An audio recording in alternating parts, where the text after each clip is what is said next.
നിങ്ങൾ 10,000-ലേറെ തസ്തിക ഉണ്ടാക്കിയിട്ട് കമ്മ്യൂണിറ്റി ഹെൽത്ത് സെന്ററിലെ സ്റ്റാഫ് പാറ്റേൺ നിങ്ങൾ മാറ്റിയോ? ഇപ്പോഴും PHCകളിൽ 2 PHC ഡോക്ടർമാർ മാത്രമാണെന്നുള്ളത് നിഷേധിക്കാൻ അരുൺകുമാറിന് പറ്റുമോ? നിങ്ങൾ ഡോക്ടറെ ശിക്ഷിക്കണം, പക്ഷേ മതിയായ ജീവനക്കാരില്ലാത്തതിന്റെ പ്രശ്നം ആരേറ്റെടുക്കും? നമ്മൾ ഈ വീഴ്ചകൾ എന്ന് പറയുമ്പോൾ പലപ്പോഴും ഒറ്റപ്പെട്ടത് എന്നൊക്കെ പറഞ്ഞാണ് സർക്കാരിന്റെ ഭാഗമായി വാദിക്കുന്നവർ ചൂണ്ടിക്കാണിക്കാറുള്ളത്. 2022 11 മാസം 21 തീയതി തലശ്ശേരിയിലെ ജനറൽ ആശുപത്രിയിലുണ്ടായ ചികിത്സാ പിഴവിൽ അന്നും ഈ പറയുന്ന പോലെ വീണ ജോർജാണ് മന്ത്രി. അവർ വന്ന് പറയുന്നു ഈ പിഴവ് വളരെ ഗൗരവമുള്ളതാണ്, അത് കണ്ടെത്തിക്കഴിഞ്ഞാൽ കർശനമായ നടപടി ഉണ്ടാകും, അടിയന്തര റിപ്പോർട്ട് തേടിയിട്ടുണ്ട്.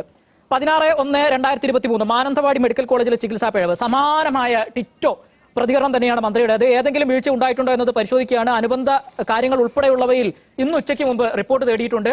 ആരൊക്കെ അവിടെ ഉണ്ടായിരുന്നു എന്ന് പരിശോധിക്കും, കർശന നടപടി ഉണ്ടാകും എന്നുള്ളത് എഴുതി വെച്ചെന്ന പോലെ എല്ലാ സംഭവങ്ങളും അവരിങ്ങനെ പറഞ്ഞുകൊണ്ടിരിക്കുകയാണ്. 23 അതായത് 18/4/2023 ഇടപ്പള്ളിയിലെ പ്രാഥമിക ആരോഗ്യ കേന്ദ്രത്തിൽ മരുന്ന് മാറി കുത്തിവെച്ച ഒരു സംഭവം ഉണ്ടായി. വാർത്ത ശ്രദ്ധയിൽപ്പെട്ടപ്പോൾ തന്നെ DMEയോട് റിപ്പോർട്ട് തേടി നടപടിയെടുക്കാൻ ആവശ്യപ്പെട്ടിട്ടുണ്ടെന്ന് പറഞ്ഞു. 29/5/2022 തിരുവനന്തപുരം മെഡിക്കൽ കോളേജിലെ ചികിത്സാ പിഴവുമായി ബന്ധപ്പെട്ട് വളരെ ഗുരുതരമായ വിഷയമാണ്, ഗൗരവമായി കാണുന്നു, ഉത്തരവാദികൾക്കെതിരെ നടപടിയെടുക്കുമെന്ന് പറഞ്ഞു. പിന്നീട് 4/3/2023 ഹർഷിനയുടെ കേസ് പറയുന്നത്. അന്ന് ഹർഷിനെ നേരിൽ കണ്ട് ആ കുടുംബത്തോടൊപ്പം നിന്ന് മന്ത്രി ഉറപ്പ് നൽകുകയാണ്, ഞാൻ ഹർഷിനയുമായി സംസാരിച്ചു, ഗവൺമെന്റിന്റെ നിലപാട് അറിയിച്ചിട്ടുണ്ട്, എത്രയും പെട്ടെന്ന് അതിലൊരു തീരുമാനമെടുത്ത് ഹർഷിനെ അറിയിക്കുമെന്ന് പറഞ്ഞിട്ടുണ്ട്. അങ്ങനെയാണ് ഈ നഷ്ടപരിഹാരത്തിന്റെ കാര്യമൊക്കെ പറയുന്നത്. 3 കൊല്ലമായി അവർ നഷ്ടപരിഹാരം കിട്ടാതെ അലയുകയാണ്. പിന്നീട് ഇപ്പോ ഈ നമ്മൾ ഇത് സംസാരിക്കുന്നതിന് തൊട്ട് മുൻപ് സുമയ്യയുടെ കേസ് തിരുവനന്തപുരത്ത് ശരീരത്തിൽ ഗൈഡ് വയർ കുടുങ്ങിപ്പോയതാണ്. അവര് അക്കാര്യത്തിൽ ഒരു വിദഗ്ധ സമിതിയെ രൂപീകരിച്ചു, അതുമായി ബന്ധപ്പെട്ട് വിശദമായ അന്വേഷണം നടത്താൻ തീരുമാനിച്ചു, ഉത്തരവാദികൾക്കെതിരെ നടപടിയെടുക്കും എന്നും പറഞ്ഞു. സുമയ്യയുടെ ഗൈഡ് വയർ കുടുങ്ങിയത് ഒരു നിസ്സാരമായ കാര്യമല്ല എന്ന് നമുക്കറിയാം. അത് ഒരിക്കലും ഇനി തിരിച്ചെടുക്കാൻ പറ്റില്ല, അങ്ങനെയാണ് അതിന്റെ കിടപ്പ് എന്നുള്ളതാണ് പിന്നീടുള്ള പരിശോധന മനസ്സിലായത്. കോന്നി മെഡിക്കൽ കോളേജിൽ പ്ലാസ്റ്റർ ഇട്ട വിദ്യാർത്ഥിയുടെ കൈ വളഞ്ഞുപോയി എന്നുള്ള പരാതി, ഞാൻ നേരത്തെ പറഞ്ഞ ഹെർണിയ ചികിത്സയുമായി ബന്ധപ്പെട്ട പിഴവ്, ഒരു സർക്കാർ ജീവനക്കാരൻ, അതായത് ആശുപത്രിയിലെ തന്നെ ജീവനക്കാരന് എടവക സ്വദേശി ഗിരീഷിന് അദ്ദേഹത്തിന്റെ വൃഷ്ണം മുറിച്ചു കളയേണ്ട അവസ്ഥയിലേക്ക് വന്നു. പിന്നീട് നമ്മൾ പറഞ്ഞു പാലക്കാട്ടെ പെൺകുട്ടി വിനോദിനിക്ക് കൈ നഷ്ടപ്പെട്ടത്. അങ്ങനെ ഒരു കഴിഞ്ഞ ഒരു 4-5 വർഷത്തിനിടയ്ക്ക് തന്നെ 10, 15, 16 കാര്യങ്ങൾ നമുക്ക് എണ്ണി പറയാൻ പറ്റും. ഇനി ഇത് വളരെ പ്രധാനപ്പെട്ടത് എന്ന നിലയ്ക്ക് റിപ്പോർട്ട് ചെയ്യപ്പെട്ടുള്ളതാണ്. ഇതല്ലാത്ത ചെറിയ വീഴ്ചകളുടെ കേസുകൾ ഇതിനപ്പുറമുണ്ട്. ഇത് ഒരു സാധാരണ സാഹചര്യമാണോ അരുൺകുമാർ? എന്നതിലേക്ക് വരാം. ഇവിടെ ബഹുമാനപ്പെട്ട ഡോക്ടർ തന്നെ അംഗീകരിച്ചു, അടുത്ത കാലത്ത് തസ്തികകൾ നിരവധി സൃഷ്ടിക്കപ്പെട്ടിട്ടുണ്ട്. ഞാൻ വ്യക്തമായി പറയുന്നു, 10,000-ലധികം തസ്തികകളാണ് ആരോഗ്യ മേഖലയിൽ സൃഷ്ടിച്ചത്. ഡോക്ടർമാരുടെ നിയമനം ഇപ്പോൾ ഞാൻ ആദ്യം സൂചിപ്പിച്ചതുപോലെ 1.5 വർഷം കൊണ്ട് 350 പൂർത്തീകരിച്ചു. ഇപ്പോൾ PSC ലിസ്റ്റിലുള്ള മുഴുവൻ ആളുകൾക്കും അഡ്വൈസ് മെമ്മോ കൊടുത്ത് ഇന്റർവ്യൂ നടന്നുകൊണ്ടിരിക്കുകയാണ്. കാരണം കൃത്യമായി മുഴുവൻ ആളുകൾക്കും ഇനി പുതിയ ലിസ്റ്റ് വന്നിട്ട് വേണം. അപ്പൊ അതുകൊണ്ട് 14 മെഡിക്കൽ കോളേജ് ആശുപത്രി വളരുന്നു എന്നും അതിന്റെ ഭാഗമായി തസ്തികകൾ വേണം. എന്നാൽ തസ്തികയുടെ കണക്കില് ഈ രാജ്യത്ത് തന്നെ പേഷ്യന്റ് ഡോക്ടർ അനുപാതത്തിൽ ഈ കേരളം 4ാം സ്ഥാനത്താണ്. WHO കണക്ക് പ്രകാരം 1000 പേഷ്യൻസിന് ഒരു ഡോക്ടർ വേണം. അതാണ് പൊതു കണക്ക് WHO. എന്നാൽ ഈ കേരളത്തിൽ 535 പേർക്ക് ഒരു ഡോക്ടർ എന്ന തസ്തിക കൃത്യമായിട്ട് സൃഷ്ടിച്ചിട്ടുണ്ട്. 535 പേഷ്യൻസിന് ഒരു ഡോക്ടർ, അതായത് മൊത്തത്തിൽ ഡോക്ടർമാരുടെ എണ്ണം എടുത്ത് പരിശോധിച്ചു. ഇത് രാജ്യത്ത് 4ാമതാണ്. ഇനിയും നമുക്ക് ബഹുദൂരം മുന്നോട്ട് പോകണം. കാരണം നമ്മളെ സംബന്ധിച്ചിടത്തോളം ഓരോ ദിവസവും ആരോഗ്യ മേഖല വളർന്നുകൊണ്ടിരിക്കുന്നു. മെഡിക്കൽ കോളേജും സംവിധാനമൊക്കെ വളരുമ്പോൾ അതനുസരിച്ച് രോഗികളുടെ എണ്ണം കൂടുന്നു. വിദേശത്തുനിന്നടക്കം ചികിത്സയ്ക്ക് ഇങ്ങോട്ട് വന്നുകൊണ്ടിരിക്കുക. പിന്നെ ഡോക്ടർ മനസ്സിലാക്കേണ്ടത്, suspension is not a punishment. ഒരു ഗൗരവമായ ആരോപണം വന്നു. ഇപ്പോ ഇതിൽ അന്ന് 2020 മെയ് മാസം 12-ന് ഓപ്പറേഷൻ നടത്തിയ ഡോക്ടറെ നമ്മൾ സസ്പെൻഡ് ചെയ്തില്ല, ഒരു നടപടി എടുത്തില്ലെങ്കിൽ ഇന്നത്തെ ഈ ചർച്ചയുടെ ഒക്കെ ഭാവം എന്താണ്? പോലീസ് കേസെടുത്തു, അന്വേഷണം ആരംഭിക്കുന്നു, ഡോക്ടറെയും നഴ്സിനെയും സസ്പെൻഡ് ചെയ്തു. പ്രാഥമികമായിട്ട് അത് എൻട്രിയുമായിട്ട് ചെയ്യുന്നതാണ്.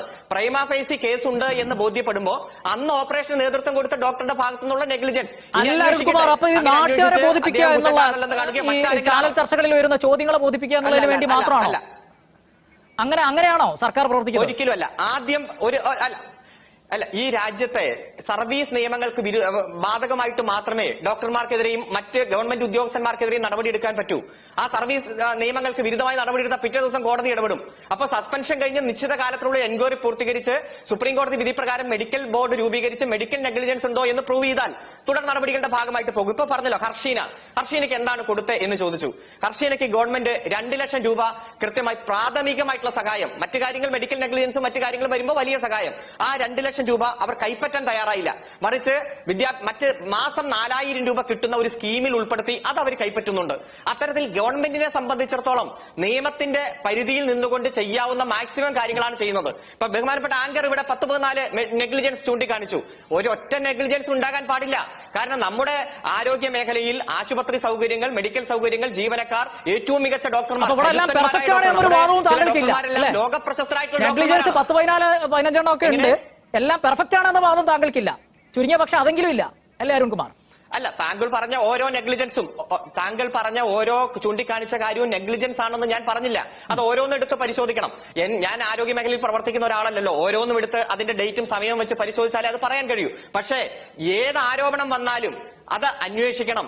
എവിടെയാണ് കുറവെന്ന് കണ്ടെത്തണം. ആ കുറവ് പിന്നെ ആവർത്തിക്കാതിരിക്കാൻ സത്വരമായിട്ടുള്ള നടപടി സ്വീകരിക്കണം. ഏതെങ്കിലും തരത്തിൽ ഒരു സിസ്റ്റത്തിന്റെ കുഴപ്പമോ അല്ലെങ്കിൽ ഉത്തരവാദിത്തപ്പെട്ടവർ ആ ഉത്തരവാദിത്തം നിർവഹിക്കാത്തതിന്റെ ഭാഗമായിട്ടുള്ള കുറവാണെങ്കിൽ ആ കുറവ് പരിഹരിക്കണം. അങ്ങനെ പരിഹരിച്ചിട്ടല്ലേ നമ്മൾ ഇത്തരത്തിൽ മുന്നോട്ട് പോകാൻ കഴിഞ്ഞത്. പണ്ട് ഒരു 10, 20, 30, 40 വർഷം മുമ്പുള്ള ആരോഗ്യ മേഖല എടുത്ത് പരിശോധിച്ചാൽ ഇത്തരത്തിൽ എത്രയോ കുറവുകൾ കണ്ടു. പല അസുഖങ്ങളും എന്താണെന്ന് പോലും ഫൈൻഡ് ചെയ്യാൻ പറ്റാത്ത ഒരു സാഹചര്യം ഉണ്ടായിരുന്നില്ലേ? ഇത് ലോകത്തിന് തന്നെ മാതൃകയായി നമുക്ക് കുതിച്ച് മുന്നേറാൻ കഴിഞ്ഞതും. ഒന്ന്, ശിശുമരണ നിരക്കിൽ നമ്മൾ അമേരിക്കയെ പിന്നിലാക്കിയത്.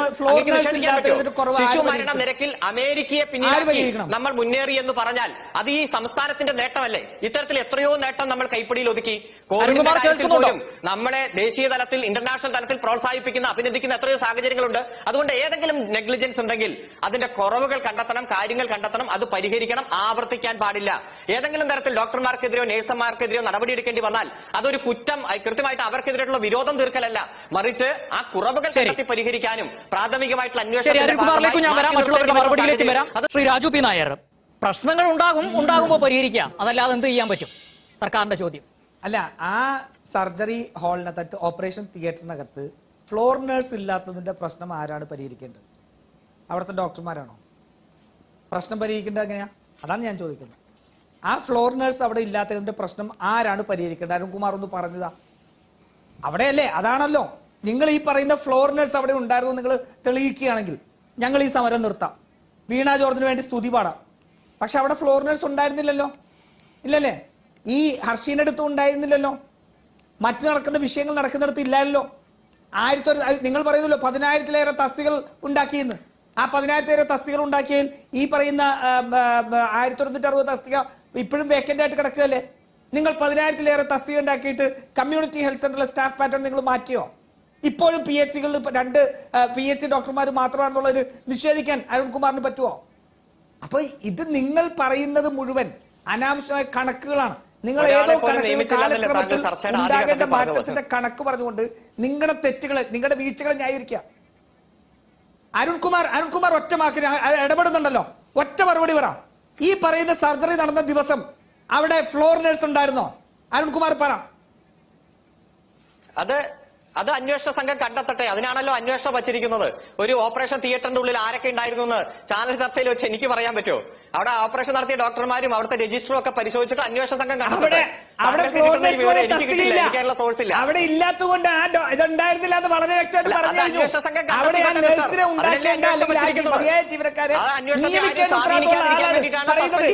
പ്രശ്നമല്ല, ഇതേതോ ഡോക്ടറുടെ പ്രശ്നമാണ്. നിങ്ങൾ ഡോക്ടറെ ശിക്ഷിക്കൂ, നിങ്ങൾ ഡോക്ടറെ ശിക്ഷിക്കണം, പക്ഷേ മതിയായ ജീവനക്കാരില്ലാത്തതിന്റെ പ്രശ്നം ആരേറ്റെടുക്കും? ആ ഉത്തരവാദിത്തം ആരേറ്റെടുക്കും? നിങ്ങളുടെ ഞാൻ ചോദിക്കട്ടെ, നിങ്ങൾ അരുൺകുമാർ ആരോഗ്യ സെക്രട്ടറിക്ക് തിരുവനന്തപുരത്തെ ക്ലബിൽ ഭരണ തുടർച്ച എന്നൊരു ലക്ഷ്യം വെച്ചാണ് കാര്യങ്ങൾ ഇവിടെ ആക്ഷേപിക്കുന്നതും, അല്ലെങ്കിൽ ഭരണ തുടർച്ച ഉണ്ടാകുന്നത് ലക്ഷ്യം വെച്ചാണ് ആക്ഷേപവും. തുടർച്ച ഉണ്ടാകണം എന്നത് വെച്ചാണ് അതിന്റെ മറുപടി എന്നത് എനിക്ക് തോന്നുന്നു. എനിക്ക് തൊണ്ട വയ്യ. ശരി രാജു പി നായർ, ഒരൊറ്റ കാര്യം, ഞാനിപ്പോ മൂന്നാം LDF സർക്കാർ പരിഹരിക്കും എന്ന് അരുൺകുമാർ പറഞ്ഞ കാര്യത്തിനെ കുറിച്ച് ഞാനൊരു കാര്യം ചോദിക്കാൻ ആഗ്രഹിക്കുന്നു. എന്ന് വെച്ചാൽ ഇപ്പൊ ആലപ്പുഴ ജില്ലാ മെഡിക്കൽ ഓഫീസർ ജില്ലയിലെ എല്ലാ അദ്ദേഹത്തിന്റെ അധീനതയിലുള്ള ആരോഗ്യ സ്ഥാപനങ്ങൾക്കും കഴിഞ്ഞ ദിവസം ഇറക്കിയ ഒരു സർക്കുലർ ഉണ്ട്.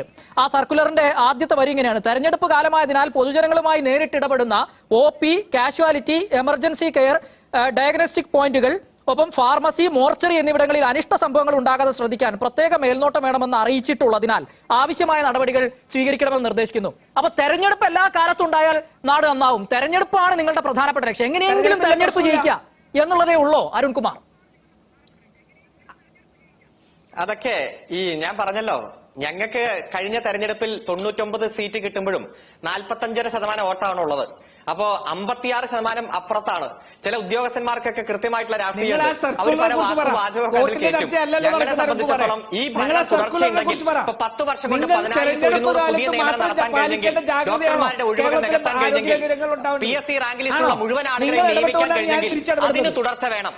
ആ വികസന പ്രവർത്തനങ്ങൾക്കും ക്ഷേമ പദ്ധതികൾക്കുമാണ് തുടർച്ച. ആ തുടർച്ചയ്ക്ക് ഈ ഗവൺമെന്റ് തുടരണം. അതുകൊണ്ടാണല്ലോ ഒന്നാം പിണറായി സർക്കാരിന്റെ ഭരണ നേട്ടങ്ങൾക്ക് വലിയ തുടർച്ച രണ്ടാം ഭരണകാലത്ത് ഉണ്ടായത്. 5 ലക്ഷം പേർക്ക് ഒന്നാം പിണറായി സർക്കാർ കാലത്ത് വയറിൽ മറന്നു വെച്ച കത്രിക രണ്ടാം പിണറായി സർക്കാർ കാലത്ത് സ്കാനിങ്ങിലൂടെ കണ്ടെത്തി. അതാണോ തുടർച്ച? അതാണോ തുടർച്ച?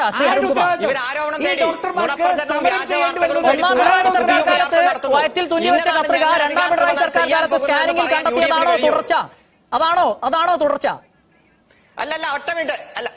അല്ല, പുതുയുഗ യാത്ര നടത്തുന്നു. ഞാൻ ചോദിക്കട്ടെ, ആ പുതുയുഗ യാത്രയുടെ ഭാഗമായി ഞങ്ങൾ അധികാരത്തിൽ വന്നാൽ ഇന്നത് ചെയ്യുമെന്ന് ഒരു കാര്യം വി ഡി സതീശനോ രമേശ് ചെന്നിത്തലയോ പറഞ്ഞത് ആങ്കർക്കെങ്കിലും ചൂണ്ടിക്കാണിക്കാൻ പറ്റുമോ? എന്റെ ചർച്ച ഇപ്പൊ അതല്ലല്ലോ. ഞാൻ ആരോഗ്യ കേരളത്തെ കുറിച്ചാണ് ചോദിച്ചത്. നമുക്ക് പഠനപത്രിക ചർച്ച ചെയ്യാം.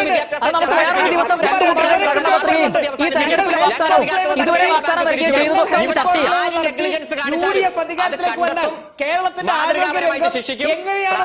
ശരി, ഏതായാലും ആരോഗ്യരംഗത്തെ കാര്യത്തിൽ നിങ്ങൾ ഭരണപക്ഷ കക്ഷികൾക്കിടയിലുള്ള ഒരു കാര്യം പറഞ്ഞുതരാം. അതിപ്പോ സംസ്ഥാനത്തെ മെഡിക്കൽ കോളേജുകളിലുണ്ടായ, സംസ്ഥാനത്തെ സർക്കാർ ആശുപത്രികളിലുണ്ടായ വീഴ്ചകളുടെ ഭാഗമായി വിനോദിനി എന്ന് പറയുന്ന ഒരു കുട്ടിക്ക് കൈ നഷ്ടപ്പെട്ട സംഭവത്തിൽ കൃത്രിമ കൈ പ്രതിപക്ഷ നേതാവാണ് വെച്ചു കൊടുത്തത്. ആരോഗ്യമന്ത്രി തിരിഞ്ഞു നോക്കിയില്ല എന്നുള്ളൊരു ആക്ഷേപം അവിടെ ഉണ്ട്. അപ്പോ അക്കാര്യത്തിൽ എന്ത് ചെയ്തില്ല എന്നുള്ളത് വേണമെങ്കിൽ നിങ്ങൾക്ക് വാദിക്കാം. ഇടപെടൽ നടത്തിയിട്ടുണ്ട്. പ്രതിപക്ഷ നേതാവ് ചില അനധികൃത ഇടപെടൽ നടത്തുന്നുണ്ട്. പ്രതിപക്ഷ നേതാവ് ഗോൾ അടിക്കാൻ വേണ്ടി പല കാര്യങ്ങൾ ചെയ്യുന്നുണ്ട്. അത് ലിസ്റ്റ് വെച്ചിട്ട് ഞാൻ പറയാം. ആരോഗ്യ മേഖലയിൽ പ്രതിപക്ഷത്തിന്റെ ഒരു പിന്തുണയില്ലെങ്കിലും കാര്യങ്ങൾ ചെയ്തിട്ടുണ്ട്. പരിഹരിക്കും. ഒരു കുഞ്ഞിനെ കൃത്രിമ കൈ വെച്ച് സഹായിച്ചു കൊടുത്തതാണോ അനധികൃത പണി? അനധികൃത പണി അരുൺകുമാർ. യഥാർത്ഥ വസ്തുതകൾ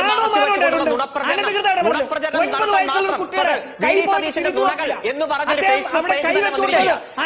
ഡോക്ടർ മോഹൻദാസ് നായർ കൈയുയർത്തുന്നത് കണ്ടിരുന്നു. ഡോക്ടർ അവസാനമായി എന്താണ് താങ്കൾക്ക് പറയാനുള്ളത്? ശരി, ഡോക്ടർ സംസാരിക്കാം. അടക്കം പറയുന്ന നുണകൾ, ആ നുണകൾ എല്ലാ മേഖലയിലും, ആ നുണകൾ മാത്രമാണ് ഇപ്പൊ ചർച്ച നടത്തുന്നത്.